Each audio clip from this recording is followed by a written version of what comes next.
rappelle, avec l'arbre qu'il a planté là où son père s'est suicidé, à New York, dans le Bronx. Et j'avais l'image de l'arbre qui en été est vert et qui en automne et en hiver prend des teintes rouges. Et c'était l'image du sang de Domodedow qui passe à travers les feuilles et qui rend les feuilles rouges. Voilà, ça c'était la symbolique.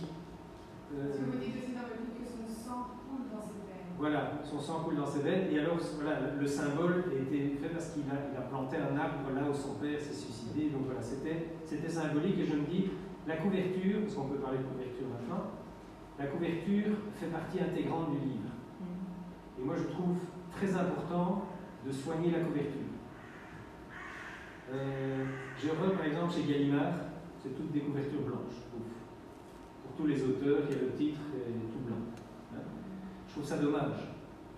Maintenant, c'est peut-être la politique chez Gallimard en France, mais voilà, moi, je trouve ça dommage de sacrifier la couverture, mais tout blanc. Je trouve que la couverture fait partie de l'histoire. Et donc, je voulais quelque chose qui symbolise vraiment l'histoire. Et donc, j'ai repris l'idée de l'arbre rouge. Et donc, je voulais un chêne rouge, mais dans les photos, donc j'ai demandé à gauche et à droite, j'ai regardé. Mon beau-frère fait de la photo amateur. Donc, je lui ai dit, dans tes millions de photos, est-ce que tu n'as pas une photo d'un arbre avec des feuilles rouges? Il m'en a donné des dizaines. Et puis j'ai choisi parmi celles-là. Maintenant, il y a des lecteurs qui sont revenus chez moi en disant attention, c'est pas un chêne rouge que vous avez mis sur la couverture, mais un platane, un érable. Il a raison, c'est un érable, hein, c'est pas un chêne rouge. C'est un quoi? Un érable. Un érable.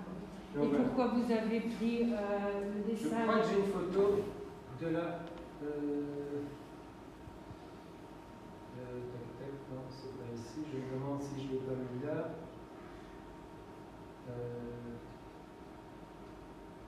Posez comme ça. Voilà, ici. Si vous regardez votre livre, c'est cette photo-là que j'ai choisie. Ah, évidemment, on ne voit que le bout. Hein. Oui.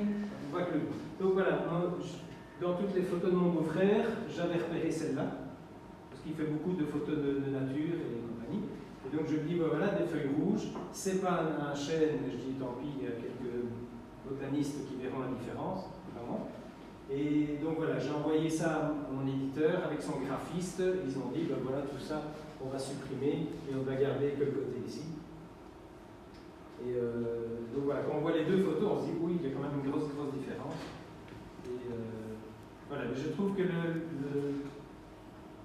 le rendu est pas mal dans le livre. Mais pourquoi vous avez choisi la chêne? Mais le et chêne... pas un lapin, par exemple, pour la couverture? Pas un lapin ou les tours de New York. Alors, pas un lapin, parce que je ne veux pas quand même donner toute l'importance au lapin. Le lapin n'est pas quand même le centre du livre, ça, je suis tout à fait d'accord. Les tours, je ne voulais pas dévoiler non plus le fait que ça se termine normalement là-bas. Il y en a qui l'avaient deviné? Non, pas du tout. Si, en fait, quand j'étais en train de lire la première écrit en septembre, j'étais en train de lire, puis je regardais la date, puis j'ai continué à lire, puis j'avais regardé la date, je dis ah ouais, c'est bon, ma première ici. Il y en a qui ne se sont pas du tout attendus, il y en a qui sont venus me dire, et ça va, je l'avais vu venir. Hein. Dès que vous avez commencé l'histoire en 2000, 2001, je me suis dit, moi aussi, mais j'avais cru que c'était Marilou qui décédait. J'avais et pas voilà. cru que lui, il était voilà. dans l'autre tour. Et donc, à ces gens, je passe du coq à l'âne parce que j'étais aux couvertures, mais bon, voilà. À ces gens qui sont venus tout fiers me dire, ça va, j'avais deviné l'histoire du 11 septembre, je dis, mais moi, c'est pas grave. Ceux qui ont deviné, c'est très bien parce qu'il y a une espèce de satisfaction à avoir essayé de deviner. Et puis, je dis, mais même si vous avez deviné que j'allais faire intervenir l'attentat de New York, vous ne savez pas ce qui va arriver au personnage. C'est comme tout le monde a vu le film Titanic, on sait qu'il va couler à la fin, mais ce qui nous intéresse, c'est de savoir ce que sont arrivés les personnages de Rose et Jack, c'est ça? Ouais, Jack. Voilà. Et donc, c'est ça qui intéresse les gens, parce que tout le monde sait en voyant le film que le paquebot il va couler, ça c'est certain. Oui? Et pour le 11 septembre, est-ce que vous avez eu des témoignages Non. Mais j'ai lu, En fait, je me suis énormément documenté. L'écriture du bouquin, c'est un tiers de réflexion, un tiers de documentation et un tiers d'écriture. Parce que j'ai dû vraiment me documenter historiquement.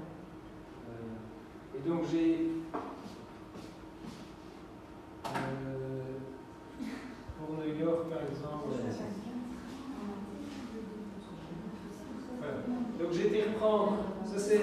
J'ai scanné quelques notes que j'avais prises. Donc voilà, j'ai pris note de l'heure à laquelle les tours se sont effondrés, les avions sont rentrés en collision, etc. Donc j'ai vraiment fait une recherche historique. Et puis après, une fois que j'avais bien en tête ma recherche historique, je pouvais faire évoluer les personnages dedans. Parce que voilà, il fallait que Marie-Lou soit dans la deuxième tour, qu'elle ait le temps de redescendre avant que le deuxième avion ne monte dedans, de rentre dedans. Donc voilà, tout était minuté pour que tout se tienne historiquement. Donc quand vous lisez ça, ça tient compte historiquement du moment où l'avion est rentré dans la première tour et puis après dans la deuxième tour. Et... Voilà. Alors au départ, j'avais peut-être fait mourir Marie-Lou avec Dantielov, tous les deux dans la main. Ça va? Ça c'était le départ, et puis Marie-Lou, on a un avion à prendre, et puis paf, l'avion arrive en pleine figure. Et je trouvais que c'était trash, et puis après, voilà, j'ai un peu évolué. Même si j'avais toute l'histoire en gros en tête, au fur et à mesure de l'écriture, ça évolue aussi. Et après, je me suis dit, mais tiens, j'avais déjà eu l'idée que Smith et Marie-Lou seraient des frères et sœurs. Qui avait deviné ça? Par contre, ça, j'ai pas vu.